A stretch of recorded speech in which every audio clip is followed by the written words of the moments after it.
America నుండి ఇండియాకి డబ్బులు పంపాలంటే ఇప్పటికీ ఆ పాత పద్ధతులేనా? అందుకే వచ్చేసింది my purse. Download now. Rangareddy జిల్లా షాబాద్లో జరిగినటువంటి దారుణమైనటువంటి హత్య కేసులో ఇప్పుడు సంచలనమైనటువంటి విషయాలు బయటకు వస్తున్నాయి. తెలుగు రాష్ట్రాలు ఉలికిపడేటువంటి ఘటన ఇది.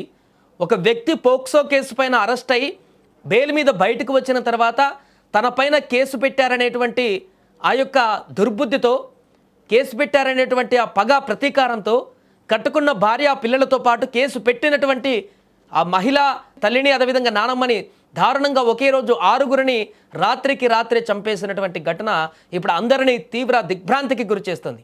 ఈ ఘోరానికి సంబంధించినటువంటి ఒక కీలక సీసీటీవీ ఫుటేజ్ ఇప్పుడు బయటకు రావడం జరిగింది.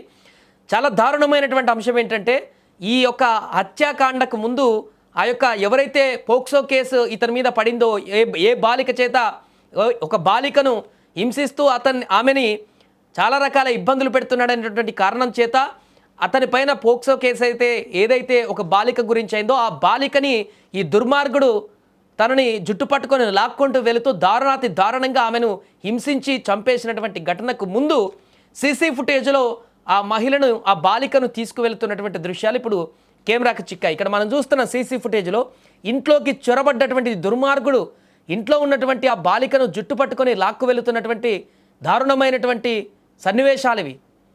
తనని లైంగికంగా హింసించి చంపేయడానికంటే ముందు ఇంట్లో నుంచి ఆ బాలికను లాక్కు వెళుతున్నటువంటి దృశ్యాలు మనకు స్పష్టంగా కనిపిస్తున్నాయి. ఇదే ఇంట్లో ఆల్రెడీ ఆ బాలికకు సంబంధించిన తల్లిని అదేవిధంగా నానమ్మని హత్య చేసి అడ్డొచ్చినటువంటి వారిని దుర్మార్గంగా హత్య చేసి ఆ తర్వాత ఈ బాలికని ఇలా లాక్కు వెళుతూ అటువైపు పక్కన ఉన్నటువంటి పొలాలకి తీసుకువెళ్ళి ఆ పైన అఘాయిత్యం కూడా చేసినట్టుగా సమాచారం తెలుస్తుంది. దానికి సంబంధించిన ఇంకా క్లారిటీ రావాల్సింది. పోలీసులు సమాచారాన్ని వెల్లడించాల్సిన ఉంది. ఈమెను దారుణంగా చంపడానికంటే ముందు ఆమె పైన లైంగిక దాడికి కూడా పాల్పడ్డట్టుగా తెలుస్తుంది. ఇంత ఉన్మాదం, ఇంత దుర్మార్గము ఎక్కడా చూడలేదు, ఇంత దారుణమైనటువంటి సైకోని ఎక్కడా చూడలేదంటూ ఈ వార్త తెలిసినటువంటి ప్రతి ఒక్కరు కూడా ఇప్పుడు ఆవేదన వ్యక్తం చేస్తున్న పరిస్థితి. నిందితుడు రాజ్కుమార్ రాత్రి సరిగ్గా 10 గంటల సమయంలో నిన్న ఆ చిన్న బాలికను ఇంటి బయటకు తీసుకువెళుతున్నట్లు చాలా స్పష్టంగా రికార్డ్ అయినటువంటి దృశ్యాలు ఇవి. ఆ రాత్రి అసలు ఏం జరిగింది, అంతమంది చంపడానికి ముందు అతను ఎలాంటి ప్లాన్ వేశాడనే దానికి సంబంధించిన విజువల్స్ ఇక్కడ పెద్ద సాక్ష్యంగా నిలుస్తున్నాయి. ప్రస్తుతం ఈ సీసీ ఫుటేజ్ ఆధారంగానే పోలీసులు సీన్ రీకన్స్ట్రక్షన్ చేస్తున్నారు. అంటే ఆ రాత్రి ఏ టైంకి ఏం జరిగింది, నిందితుడు ఎవరెవరిని ఎలా టార్గెట్ చేశారు అనే అన్ని విషయాలన్నిటిని కూడా ఒక ఆర్డర్లో పెట్టి విశ్లేషిస్తున్నారు. ఈ ఒక్క వీడియోతో నిందితుడి చుట్టూ ఉచ్చిప్పుడు మరింత బిగుసుకుందని చెప్పాలి. అయితే షాబాద్ మర్డర్ కేసు ఇప్పుడు సరికొత్త టర్న్ తీసుకుంది. దారుణానికి పోలీసుల నిర్లక్ష్యమే కారణమంటూ అక్కడ కొంతమంది బాధితులు లోకల్స్ కూడా ఆరోపిస్తున్నారు. బట్ పోలీసులు దానికి క్లారిటీ ఇచ్చారు. దీంట్లో పోలీసుల నిర్లక్ష్యం కానీ ఏమీ లేదంటూ కూడా వారు చెప్తున్నటువంటి పరిస్థితి. ఏదేమైనా ఇంత దారుణమైనటువంటి ఘటన ఈరోజు ఉదయం అందరికీ బయటికి వచ్చినటువంటి సందర్భంలో అక్కడ ఉన్నటువంటి స్థానికులు కూడా ఒక్కసారిగా భయభ్రాంతులకు గురవుతున్నారు.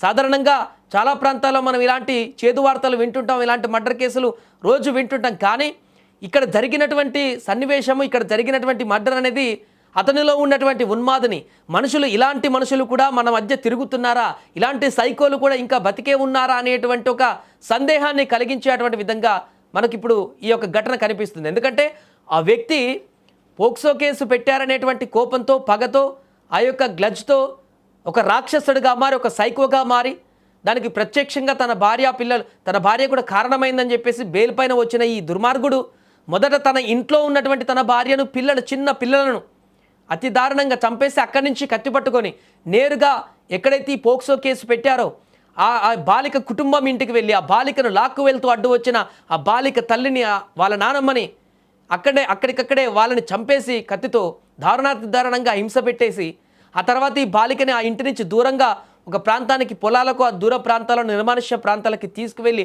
అక్కడ ఆ బాలికను అత్యంత దారుణంగా చంపేసినట్టుగా తెలుస్తుందంటే అతని మానసిక పరిస్థితి లేకుంటే అతని మెంటల్ స్టేటస్ ఎంత క్రుయాలిటీగా ఉందో మనకు అర్థమైపోతుంది. సినిమాల్లో చూపిస్తారు కొంతమంది రాక్షసుల్ని, అత్యంత భయంకరమైనటువంటి రాక్షసులుగా పేరుగాంచినటువంటి రౌడీ మూకలను మన సినిమాలలో కొంతమంది డైరెక్టర్లు చూపిస్తుంటారు.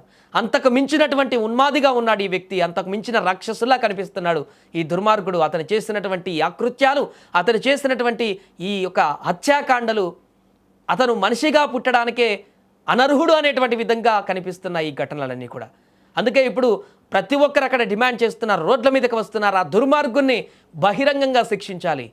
అతనికి ఇంత 6 మంది ప్రాణాలు కోల్పోవడానికి కారణమైనటువంటి ఆ వ్యక్తికి ఎలాంటి పశ్చాత్తాపం లేనటువంటి ఆ దుర్మార్గుడికి ఒళ్ళు గగుర్లు పొడిచేటువంటి విధంగా శిక్షలు వేస్తే ఇలా కూడా ఉంటాయా, ఇంత దారుణంగా కూడా ఒక మనిషికి శిక్ష విధిస్తారా అనేటువంటి విధంగా సమాధానం చెప్పి అతన్ని శిక్షించాలంటూ ఇప్పుడు అక్కడ స్థానికంగా డిమాండ్లు వినిపిస్తున్నాయి.